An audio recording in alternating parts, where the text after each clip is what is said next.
how much more laudable was the belief that nothing short of the highest benefactor to man or to the highest devotion to God can justify jeoparding one's life.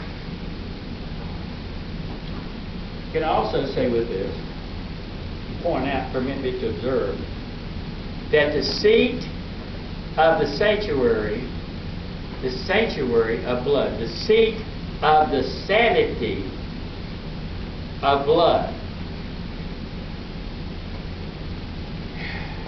God has put in the conscience of men and women, in the conscience, even the most depraved of men, not merely upon gentle souls and sanctified spirits, but even upon the most hardened, wicked men, hard-hearted. You might say they don't have any conscience, but they do. The one element that is in man's mind is when they see the shedding of blood, it turns them, melts them down. You ask any soldier, you ask any person who's gone through any kind of war, and they've seen the devastating of war, it affects them for the rest of their lives, and some people do, because they see the blood being shed. And that just totally wrecks their minds. And because there's something precious about blood. And seeing the shedding of blood creates in it, and I was reading a story about where when Dorothy was young in 1865 during the Civil War. I know she was young, but the stories that they tell about the deathbed of men being killed and the blood everywhere, it had an effect on people. In other words, God is saying blood is precious. Now, in the ordinary case, the shedding of life be thus precious. If the shedding of human life is precious, if we humans consider the shedding of someone's blood, I don't care, every time we watch a TV movie and we see blood everywhere, it creates internally. We have to turn away. No matter how bad the person is, how bad the person is, seeing his blood shed on the streets, no matter how bad he is, it does something to our minds. And by the way, that's what God does. If the blood of a person is shed and that is precious, let me ask you a question. Can you guess how fully God utters His heart? Meaning when He says, Psalm 116 in verse 15, look at it, Psalms 116 verse 15, I want you to notice. Precious. 116 verse 15. Precious in the sight of the Lord is the death of His saints.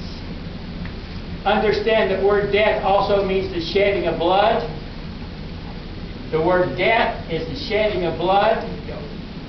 Precious in the sight of the Lord is those death of His godly saints.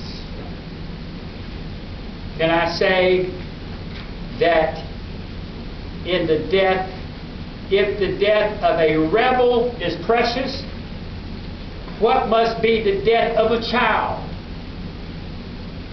If he will not contemplate the shedding of blood of his own enemies and of them that curse him without proclaiming vengeance, what think you concerning his own elect?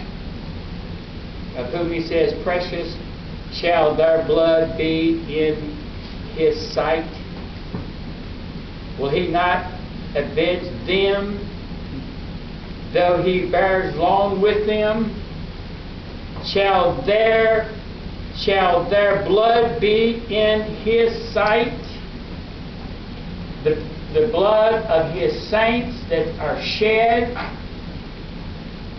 will not he avenge them? Shall the cup which the harlot of wrong filled with the blood of the saints, shall not the martyrs of old be revenged?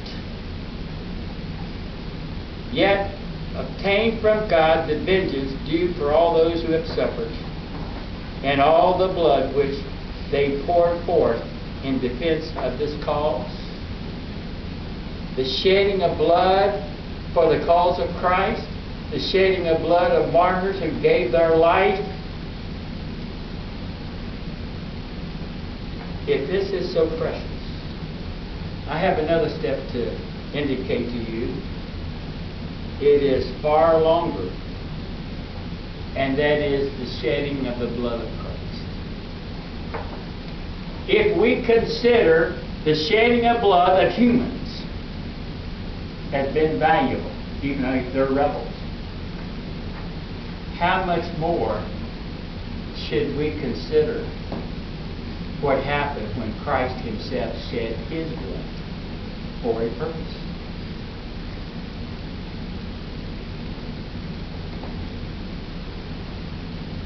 The shepherds of the church, look at Acts 20:28.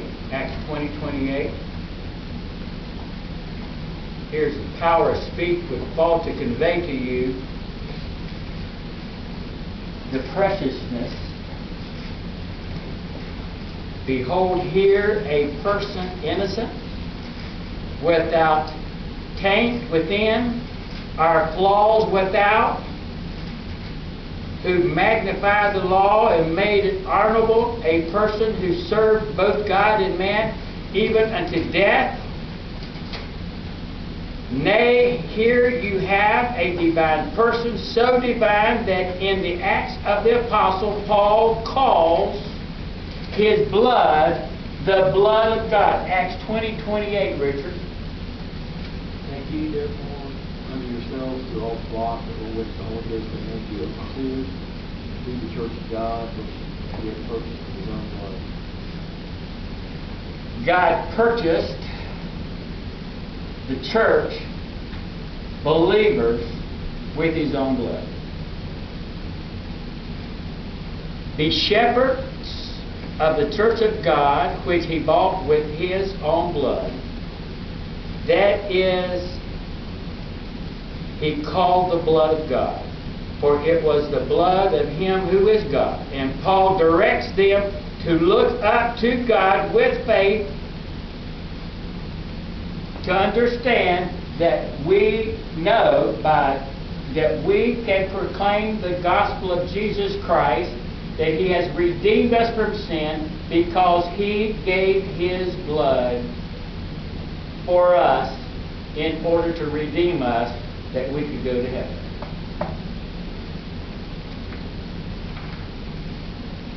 I don't know how well you take care of things.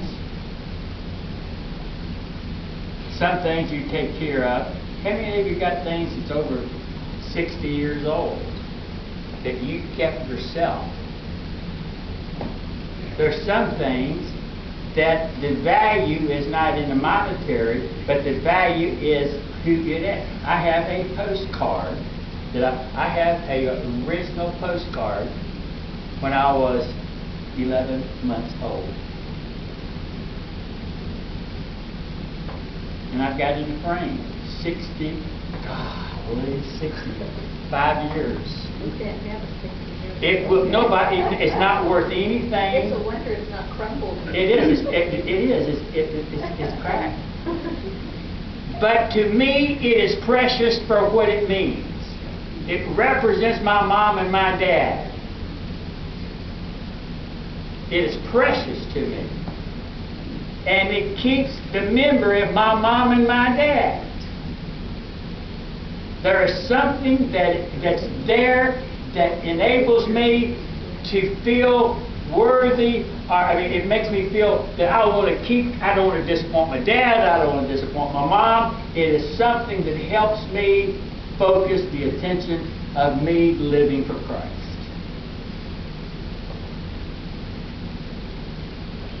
When I see the blood, when I see what it represents, what it calls God to do in order to save me, here's what I'm trying to say to you. The focus on what Christ did for us should create within us that I want to serve God with all my heart, all my soul, and all of my heart.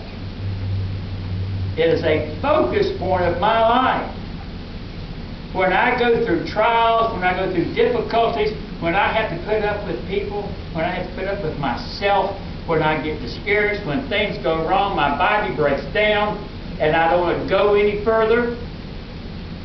The focus point of the ministry that I have, that I'm still standing here today, and the reason you're still standing today is the focus point because of the preciousness of the pouring out of the blood of Christ.